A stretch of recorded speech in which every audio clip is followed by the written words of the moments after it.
The Bleeding Edge Cantina on Nexus Station was a place where the galaxy's desperation gathered to drink itself into oblivion.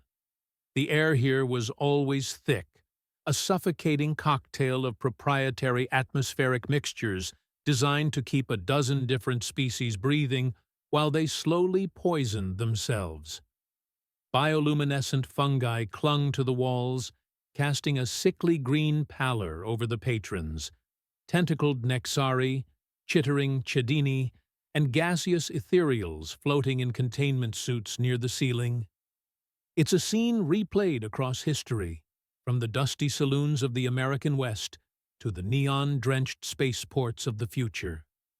A hive of scum where the noise level hovers between a roar and a riot. And morality is checked at the door. At the center of this chaotic orbit stood Krex Bloodclaw. The Vorak mercenary was a 3-meter tower of crimson scales and muscle, his eyes glowing with the predatory arrogance of a creature that had never met its match. He held court over a captive audience, recounting his latest kill. A human female he mocked as the ghost of Terminus Vi. "Ghosts don't bleed," Krex sneered, his voice a subsonic rumble. He described hunting her down, finding her crying in the ruins, begging for her life. She promised me information. I told her I had all I needed. His laughter was thunderous, a sound that demanded submission. The crowd, a mix of sycophants and terrified traitors, offered the expected applause. It is the universal currency of the bully, fear masquerading as respect. Then, the pneumatic doors hissed open. The figure that entered was almost invisible against the backdrop of monsters. She was a human woman, perhaps 1.7 meters tall, with brown hair pulled back in a severe ponytail, and clothes that screamed generic civilian. She moved through the crush like water around stones, efficient, quiet, unnoticed.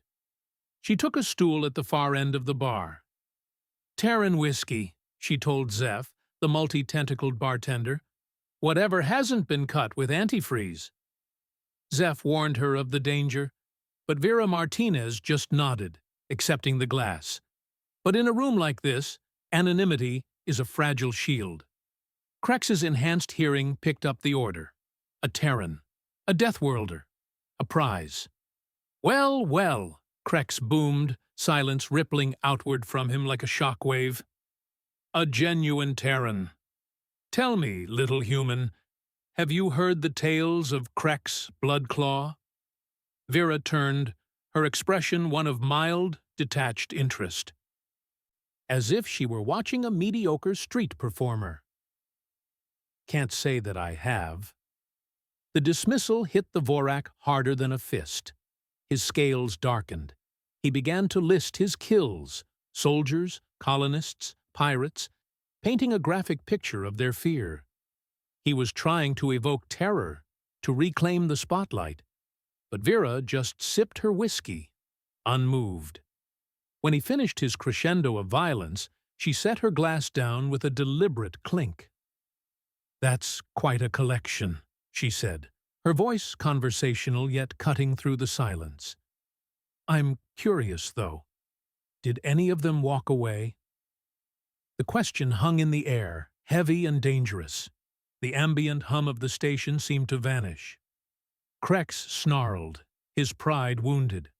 "My record is perfect. I have never failed a hunt." Vera nodded thoughtfully. "So, these hunts. They involve isolated individuals? People cut off from support? Refugees, maybe?" Krex faltered. "I hunt where targets are found." "Of course," Vera continued, her tone surgical. "Maximum profit, minimum risk. Why fight a soldier when you can execute a farmer? It's smart business, really." The atmosphere shifted instantly. The predator was being dissected. Vera turned fully to face him, her green eyes cold.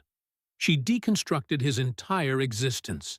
The research, the tracking of exhausted prey, the thrill of killing those who couldn't fight back.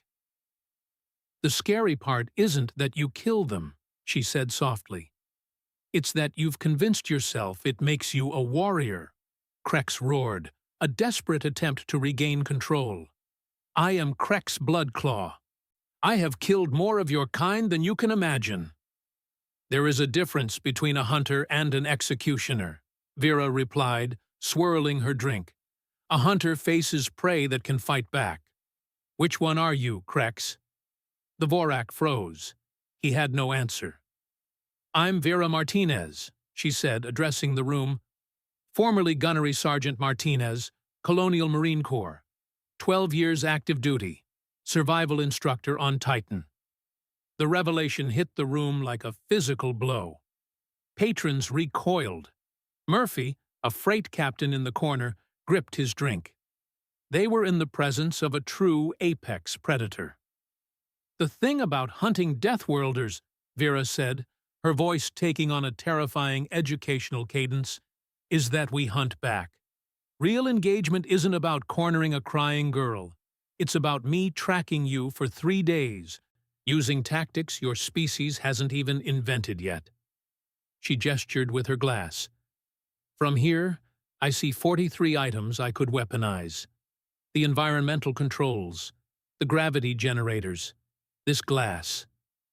She leaned in, the mask of the civilian completely gone, replaced by the lethal focus of a veteran soldier.